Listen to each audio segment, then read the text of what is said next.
Well, the title of my morning message is The Mediator.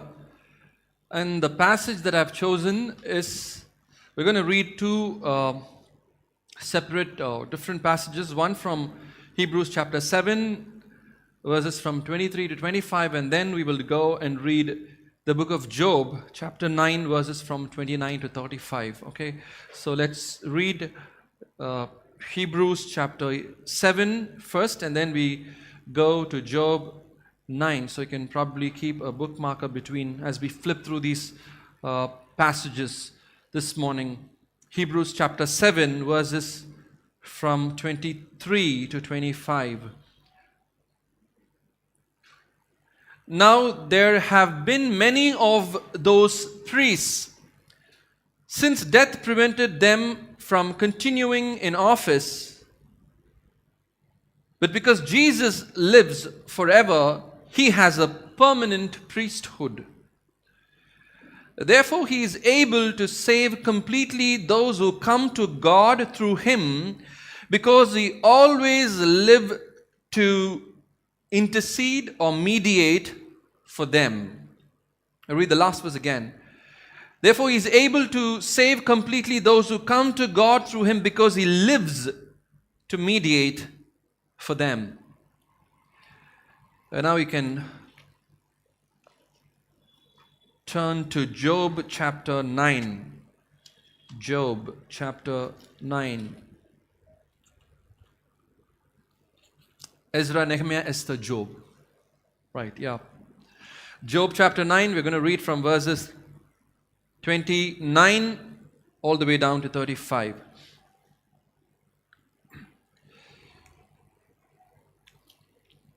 Job chapter 9, starting from verse 29. Listen to this very carefully. Since I am already found guilty, why should I struggle in vain? Even if I washed myself with soap and my hands with cleansing powder, you would plunge me into a slime pit, so that even my clothes would detest me.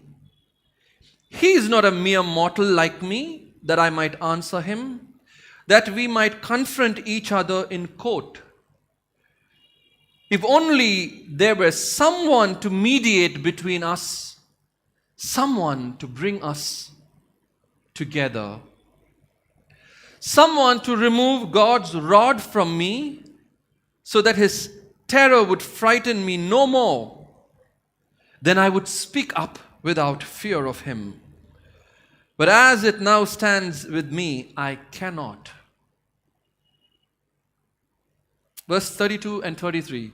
He is not a mere mortal like me, that I might answer him, that we might confront each other in court. If only there was someone to mediate between us, someone to bring us together. We all know the story of Job, right? Job is going through one of the deepest adversity any man could ever experience in their lives. He's in a state of despondency, utter hopelessness, point of weakness, right? We all know what happened. He's lost his family, he's lost his wealth, so to speak, and his friends are mocking at him, and his enemies are accusing him, and God is very distant from him. He's guilty. That's how he feels. He's guilty as he's going through this circumstances. He feels all alone, right? Everybody is talking about why this has happened to you, Job. God has abandoned you. And you go back to the verses that I read this morning. Since I am already found guilty, he's saying, even if I wash myself, with the purest of water, with this cleansing powder, with soap, this guilt doesn't leave me, So he's constantly feeling guilty because everybody is talking about him, and he's going through a circumstance all alone. He can't find any answers, He can't figure out why this is happening in his life. So in this moment of desperation, he's overwhelmed with guilt and remorse. He says something. He says, God is not mere mortal. He's not a human being who can understand what I'm going through. We are trying to read between the lines and try to capture the emotions, the sentiments, the expressions, his struggles, what is going in Job's life. He's saying, God is not a mere mortal. Can I even present my case to him? Can I argue with him? Can I explain to him what I'm going through in my life? Probably he may not understand, because he is in heaven. He's God. He's not mere mortal like me. He's not in human flesh and blood. He wouldn't probably understand what I'm going through. If I would get an opportunity, I would stand with him and speak to him face to face. I would tell him what my struggles are. We can even reason out and rationalize, but I can't do it with him. He's just not a mere mortal. Nobody understands me. My friends don't understand me. Family don't understand me. And God doesn't understand me either. And then he goes on to say, all I wish is, verse 33, all I wish is if only there was someone to mediate between us. Someone to mediate between me and God, who can bring us together. Oh, I feel God is at a distance. I don't think I can even stand before him. I don't think he's ever close to me. If only somebody can mediate between me and God. Somebody who can bring us close together. Somebody to defend my cause. Somebody to prove my innocence. If only I could speak to him without fear. If only I could speak to my God boldly. If only I could speak to him and reason out to him without fear. If only I can open my heart and share with him. But can I do it? Or he may not understand what I'm going through. So I can't handle my life. He's weary of this life. And all that he's crying out from the deepest of his heart is that I want someone to mediate between me and God. Someone who can bring us, both of us, close together. This is the greatest need of mankind. Do we realize that? Someone to bring us closer to God. Mankind's greatest need is someone who can bring them closer to God. Whether he's a righteous man or sinner doesn't make any sense, right? I'm sure a lot of people who are struggling with their own circumstances in life, looking for answers, probably at the verge of ending their lives in despondency, in hopelessness. Maybe God, they have not sought God, but somehow deep in their hearts there's a cry. They are seeking, somebody who can get me out of this circumstances. If there is a God, somebody who can bring me, to this God, who can change my life. People who are void of God, probably looking for answers. And also people who know God. Look at Job. He's a righteous man. He did everything right. That's what the Bible says. Job was upright, blameless man. But yet even Job is longing for somebody who can bring him closer to God. Everybody feels that. A sinner feels that. A righteous man feels that. That's the need of mankind. Somebody who can bring us closer to God. As Job says, all of us are guilty. That's what he says. I can't get rid of this guilt. This is haunting me in my conscience because I know I'm not perfect. All of us are guilty, right? Even if you wash yourself with the purest of water. The Bible says so beautifully. Sometimes people go, to take a dip in holy waters to make sure that, all their sins are washed away, right? You go take on a pilgrimage and try to see if I can find the clemency, the mercy of God somehow. More often than not, all of us, even as Christians, people who know God, we feel that, we feel more often that God is at a distance from us, right? God seems to be at a distance. We feel in our hearts. We know there is a God, but how do we reach out to him? We need somebody who can bring us back to God. And that's what Hebrews 7 says. He lives to mediate between you and God. He lives. Who lives? Jesus. Jesus is the one who brings us to God. Whatever circumstances we go through in life, in spite of all those haunting questions, in spite of all our struggles, in spite of our weaknesses, we time and again fail God. But somehow he lives to mediate, to intercede, and to bring us back to God. He's the one who restores our relationship with God. He's the one who gets you closer to God. All of us have these struggles. And Job's life is a perfect example this morning, He did everything right. You read the whole book of Job, you'll find, in spite of being a upright man, in spite of being a blameless man, a man who shunned evil, in spite of all of that, you read through the book, he's only lamenting, he's only languishing in obscurity. He's complaining, he's crying, he's cursing the day that he was born. He's cursing the stars that brought forth his birth. Because the relationship with Job, and God is affected. There's something that's lacking in Job's life. You see that? He's a perfect man. He's a righteous man. He proves his innocence and God vouches for his innocence. He holds on to his integrity. But in spite of all of that, a perfect man, a righteous man, Job, still lacks something because he's disillusioned about God. What does he lack? He lacks the understanding of God. He's not able to understand God. He's not able to understand that God is working out everything in his life for his own good. God's divine purpose and plan is in operation in one's life. He's not able to he doesn't get a clue of what's going on in his life. Because he's not able to see beyond the veil that he's watching, or probably he's probably caught right now. His life is in a mess. Everything is just falling apart. So he's not able to believe why God is allowing these things in his life. He's not able to understand that God has a purpose in his life. So adversity affects our relationship with God, whether we acknowledge it or not. Adversity, circumstances that we go through in life. You could be a righteous man, you could be a wicked man, it doesn't matter. Right? And in this story, we're talking about a righteous Job. We're talking about all of people who know God. All our relationships at times are affected. Adversity, what goes through in your life affects your relationship with God. Right? Maybe you've lost a job, or maybe, there's a sickness that haunts you time and again. I speak to a couple of people more often who are battling with, a kind of sickness, and every time when I speak to them, somehow the conversation comes back to this place. Why is Pastor God is allowing this weakness in me? Why is this weakness is coming back again and again? Why do I have to struggle? One day I try to, inspire them and try to tell them, in your weakness, his strength is made perfect, and God strengthens you. But a couple of days later, your faith takes a beating. It happens to all of us. It happens when we go through adversity, when we go through difficulties in life, our faith takes a beating. We are not able to face the challenges. Maybe you go through some financial crisis. Maybe there's family problem. Maybe you have lost somebody whom you love. Adversity affects our relationship.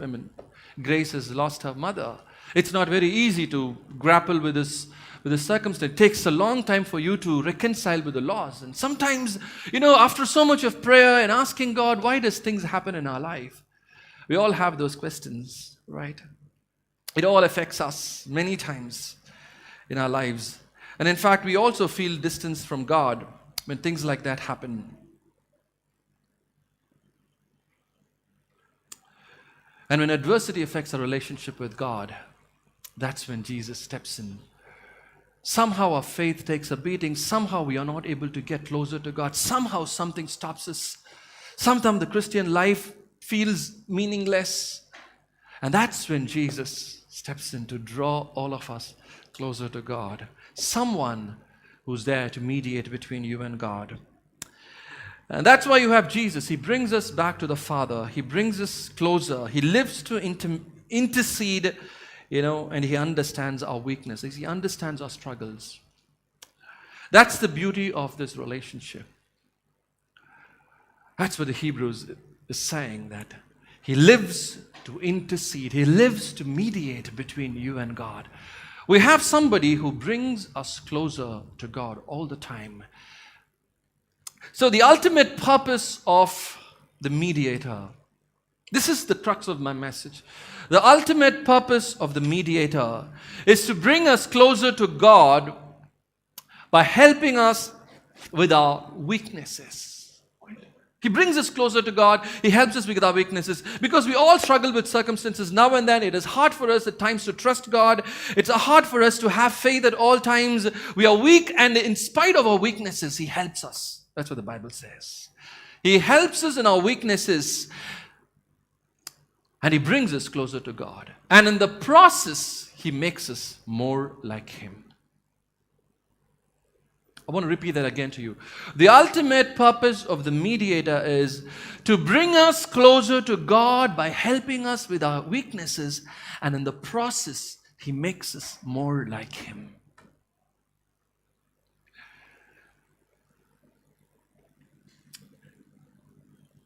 So what do we understand from the story of Job? We understand that's what God is trying to do in his life. He's bringing him closer.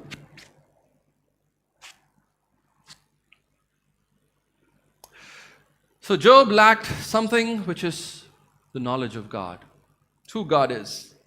Right? And read the last chapter, you will find there is a monologue. There is a monologue, and God is trying to speak to Job. And it's very interesting how God speaks to him finally. And God says, where were you when I marked off, the dimensions of the earth?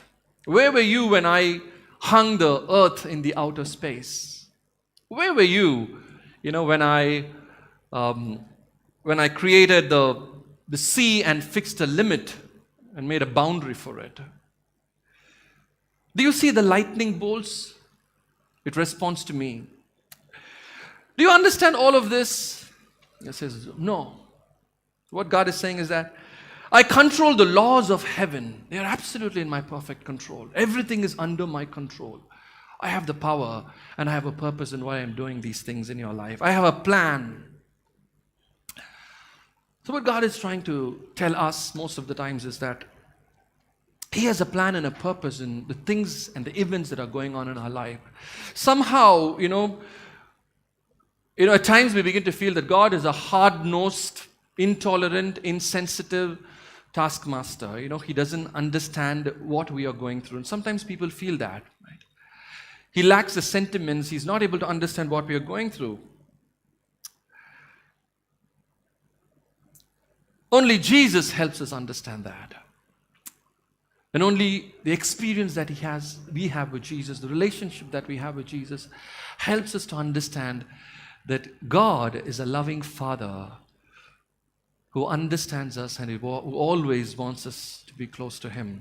Some of what has happened as influences, most of us, the Greeks have influenced our thinking. The Greek gods generally, are very cruel gods, but yet they worship them. The Greeks worshipped, the gods can steal, the gods can murder, they can rape, they can torment, torture, but yet they worship those gods. Zeus is the god of all gods, the god of the universe. He came up with different kinds of tortures. He tortured Titan by chaining him to a rock and sent a giant eagle to eat his liver every day, for all eternity. Some of the, and if you see even those primitives, when they worshipped God, they worshipped the nature, they worshipped the power and the force that was within the nature. They know the force and the power of the nature. And all that they were trying to do is to appease the wrath of God. If you have to survive, if you have to live, we need to somehow appease the wrath of God. We cannot survive with all our frailties and weaknesses, our sinful nature. We cannot live before this holy God. But yet we have to do something to appease. But that's not how God is. God is not a tough man. You cannot mediate with a tough man. You can never mediate.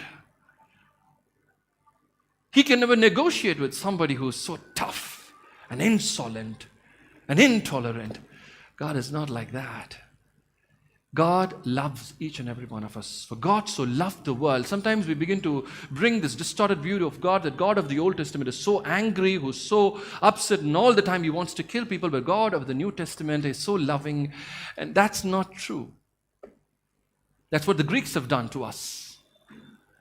The Bible tells us Jesus has come to draw us closer to God, to give us an understanding who God is, to make us understand who our Father is, a loving Father whom we can draw closer to Him. Jesus has done that to us. He has brought us closer to God to make us understand. Hebrews chapter 4 verse 15 and 16. Can we read Hebrews chapter 4 verse 16 and 15 and 16.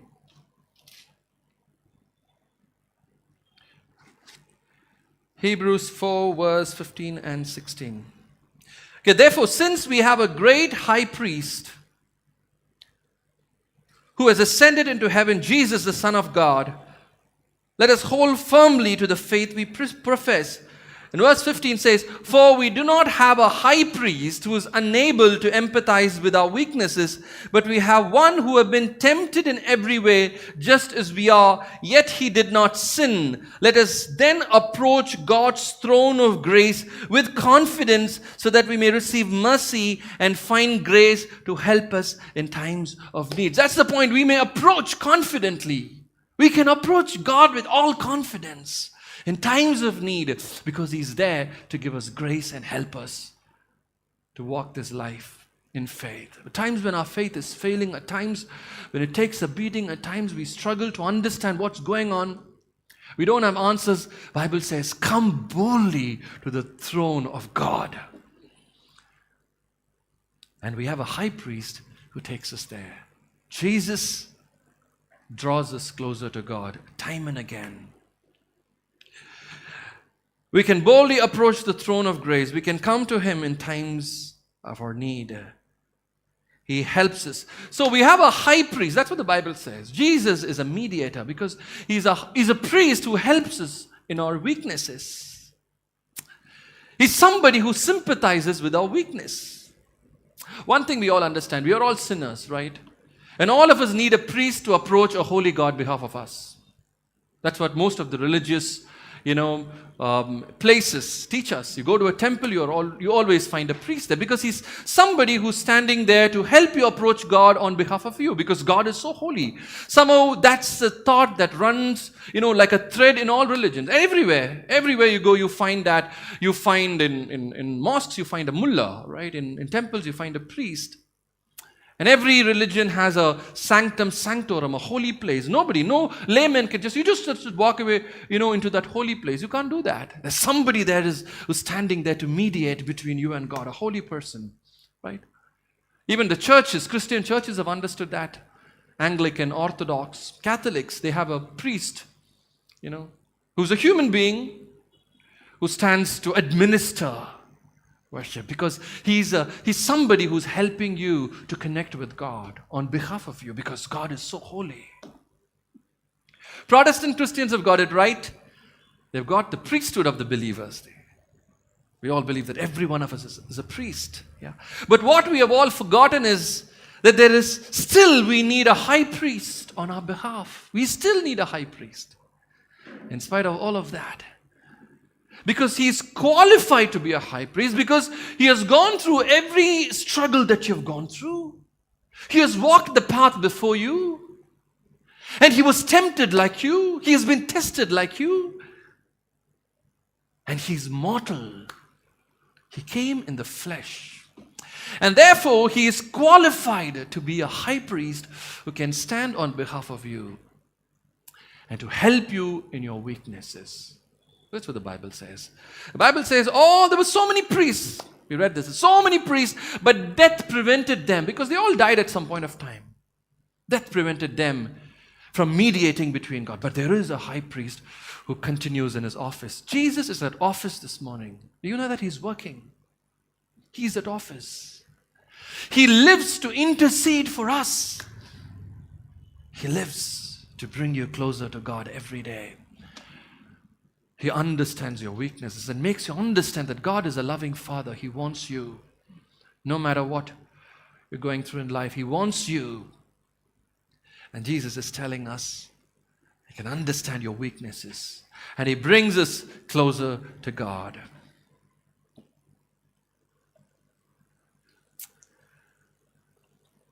He helps us in our weaknesses. Remember, Jesus said when He was on earth, He said, Peter, Satan wants to sift you like wheat, but I have prayed that your faith will not fail. In Luke chapter 22, you read that Jesus prayed for all His followers. In John chapter 17, you read, Jesus prayed for all His disciples. He said, Father, I have somehow protected and kept all of them whom you have given to me, except for one. It's Judas. Jesus prayed for all of them. And if you feel today, if nobody's praying for you, remember Jesus is. He's praying for you all the time. And now he has more in his heart, because that time when he was on earth, it was only his disciples, it was only his followers. Now he has more in his heart and he's praying. He is at office. He lives to intercede and mediate for every one of us, because he's the one who understands our weaknesses. If you're telling nobody understands my struggle, nobody understands what I'm going through. No, he does. Because the Bible tells us, and it makes us believe that he has gone through everything that you and I are going through at the present. There's nothing that you have gone through which he has not gone through. Sometimes people only who have those struggles and weaknesses can understand actually the pain. People who have gone through, walked the path, right? Probably they can understand us better, right? That's why Jesus understands us better. Last couple of weeks we had our Esther's and Evie's exams, and when there is exam, there's a lot of tension at home. You can understand, right? In every home, there is a lot of tension, and especially when you begin to talk about the studies. And it's like in every other home. Even in our home, we had a lot of tension. There was a lot of lecture. There was a lot of instructions going on, and Hepzibah was in full form. And she was giving instructions to Esther. She said, I can't take any excuse from you, Esther. I want to make sure that every subject that you have, in English or maths or science or whatever subject you have, I want you to have full marks. Score full marks, 90 and above. No excuse. Maybe only in Tamil. What? Maybe only in Tamil, I will excuse you. But in every other subject, I was listening to that. What? Why Tamil? I've scored 90% in Tamil. So the conversation is going on, and Esther is listening to that. Why Tamil? Because I understand that perfectly. Because, when I was studying, I found Tamil to be so difficult. So I extended that extra sympathy. Tamil, okay. But not every other subject. Right? So that's human nature, right? That's how sometimes whatever struggles we have gone through, we try to extend that, extra grace to people. What Jesus says, I have all the grace that you need because I've gone through everything. I understand every weakness, every struggle, every challenge that you're faced. And because I have gone through, I can help you in your weaknesses. So what is the ultimate purpose of the mediator? He brings us closer to God by helping us in our weaknesses. It's your weakness. Remember, it's your weakness, it's your struggle, it's your inability to trust God is what makes you move away from God, distance yourself from God. It takes a beating. Your spiritual life sometimes grows into, stagnancy. You're not able to experience the joy of your salvation. You're not able to feel that God. It's all because of our weaknesses. Somehow it just overpowers us. It's just everyday life is just going on. You're just working, you just come back and then you attend the church and you go back. Is what I said, 6 days of work, 1 day worship. That's how life turns out to be at the end of the day, right? But God is expecting, to have an intimate relationship. He loves you. He says, I want to be close to you. And Jesus is helping us with our weaknesses and drawing us closer to God. And in the process, He's making us more and more like Him. That's what the mediator is doing. He's working this morning. He is in God's presence this morning. He's at His office this morning. A permanent priest who stands and lives to mediate for you and for me. So, the purpose of the mediator, I repeat again, right? To bring us closer to God by helping us in our weaknesses. And in the process, He makes us more and more like Him. How does He make us more and more like Him? What is the definition of a mediator? A mediator is someone who communicates to both the parties who are involved, right? He deals with both the parties, not one. Sometimes we misunderstand the text. And all that we are trying to imagine is that, Jesus is there standing in heaven for me and He is the mediator because He died for all my sins and He understands my weaknesses and I can just go on sinning, I can just go on giving excuses. And He's going to just stand there and just intercede for me all the way through. And even if I deliberately fall again and again and again, it's okay, because He's there anyway. And He's taken care of all my past sins, and He's He's a mediator. He will take care of all my future sins. No, we got it wrong. That's not what the Bible says. When we do that, we abuse the goodness of God. We abuse the grace of God. That's not what the mediator is all about. He deals with both of us. He's a mediator. Can I have somebody who can mediate between me and God? So he's mediating with God, and He's also very much involved in your life. A mediator is somebody who's communicating with both the parties. So God doesn't overlook sin and weakness. He helps us in our weaknesses. That's what the Bible says. That's what the Scripture says. But how does He help? He helps you in your weakness to overcome your weakness. What kind of help do you think God offers in our weaknesses? He comforts you and tells you, well, just keep going on. It doesn't matter if you fail again. That's not what God does for us. He strengthens you. He helps you in your weakness to overcome. So He's not only just interceding with God, He's also infusing His Spirit in you to change you and make you more and more like Him. God is dealing with our lives. He's dealing with our weaknesses. He's dealing with our sin. He's dealing with our human nature. He deals with both God and man. Sometimes when people come for counseling, especially, the most difficult thing is to counsel the spouses. Right? And most of the time it's the women who complain, at least I don't know about others in our church, come and maybe the men are more gracious, I do not know. Maybe they are gracious, or maybe they are the culprits, we don't know. But anyway, the women tell me and, talk to me and tell me, this is what is going on. And I talk to them, and I talk to the men, And in all those counseling, I have a word for both of them. I never just speak or just take, maybe somebody is at fault, but still. But still, when I talk to them, I talk to the men, I talk to the women, and then I talk to the men, I talk to the women. At the end of the day, if you ask them, I would have had a word of counsel for both of them, not just one. Right? That's what mediating is. You speak to both the parties. There's always an expectation from both ends. Right? And there is a fight that's going on at home, and we have to mediate most often between Esther and Evie and, whoever's at fault. But we tell them, we give counsel for both, not just for one, right? Esther, you are the big girl, you have to be, you have to be a little kind. Don't be bossy. And Evie, don't take too much of advantage, cut down your rudeness.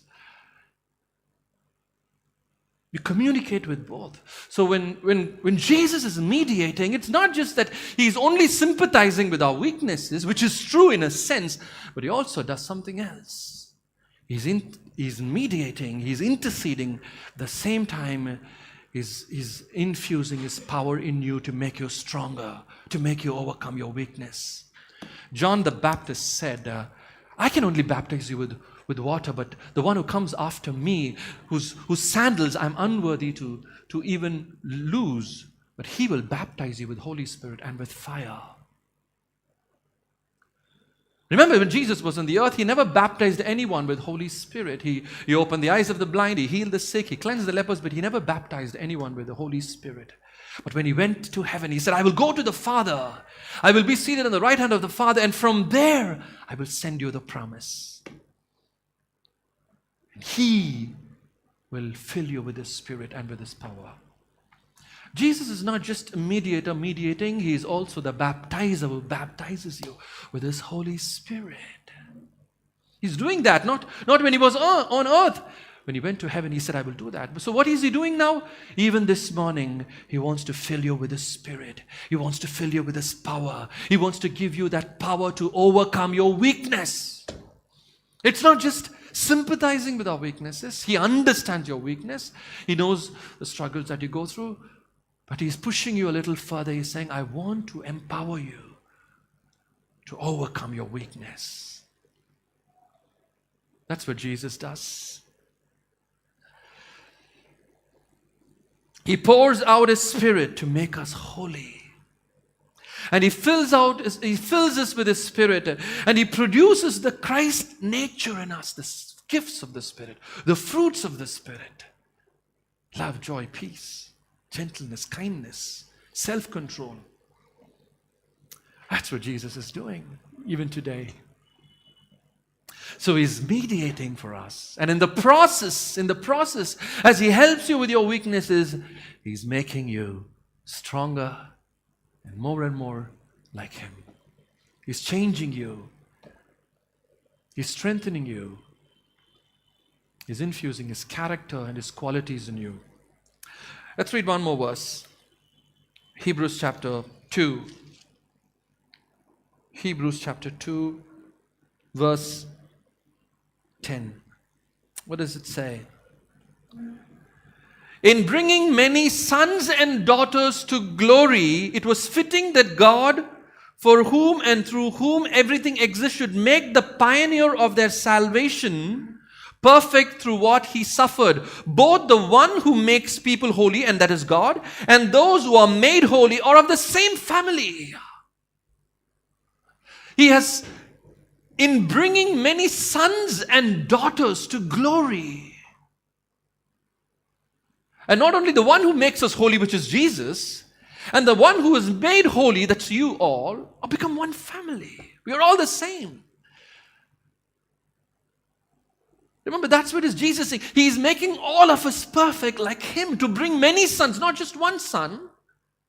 Not just in Jesus, the Son, the only begotten. No, He's brought many sons and daughters into glory. We all have become like Him. Now, Jesus is seated at the right hand of the Father, and He says, we will all be seated with Him in heavenly places. You're going to be seated with Jesus where? At the right hand of the Father. So Jesus is seated at the right hand of the Father, and everyone is going to be seated with Jesus in heavenly places. We're all equal. Everyone becomes one family. We all have the same Father. God is our Father. It's a revolutionary thought. Truth. It's a transforming experience when you begin to realize God is your Father. And we can draw closer to Him in bringing many sons to glory. So what is the work of the mediator? What is He doing in our lives even today as Jesus sits at the right hand of the Father? He holds this permanent office. He is the high priest. He is the high priest, and He brings us closer to God by helping us in our weaknesses. And in the process, He makes us more and more like Him. What's the story of Job? We'll just close with that. Job couldn't see the plot. He didn't know what was going on. But there was an accuser there, right? Somebody who accused Job. But one thing Job understood, all that he understood was that I need an advocate. I need somebody to defend my cause. I need somebody who can mediate between me and God. Someone who can bring us close together. That's all he understood. If there's an accuser, there has to be an advocate. And that's Jesus. You know that the accuser of the brethren accuses you every day before the Father. He magnifies your weaknesses. He knows exactly where you're weak. He knows how to change circumstances in your life to make you even more weaker. He knows how to withdraw you from God's presence. He knows how to make you busy and how to weaken you. How to create that self-pity in you that, you just give excuses after excuses and say, it's okay, that's how life is. And you just got into this rut, you're not able to break free. And then all of a sudden He makes you feel guilty that you're not worthy. And then your faith takes a beating. There's an accuser. And if there is an accuser, there has to be an advocate. And that's Jesus. He mediates for us. He intercedes for us. He helps us in our weaknesses. And in the process, He's bringing us closer to God and making us more and more like Him. That's what He's doing for all of us. And this morning we can come boldly. Remember the words He said, if only I could speak to Him. If only I could boldly present my case and reason it out with God. But I can't do it. That's what Job's experience. But no, Maybe he never understood who God is. Of course, the Old Testament saints only had a shadow, only had a glimpse of who God is. But today Jesus has come to reveal to us who Father is. We have a Father to whom we can go to. And this morning we can come closer to Him, draw near to Him, come to Him in confidence. And we present all our weaknesses and all our struggles and all our challenges before Him. And He is willing to help us. And the ultimate purpose is God is trying to make us more like Jesus, to make us more and more like Him. Can we just close our eyes and look up to the Lord?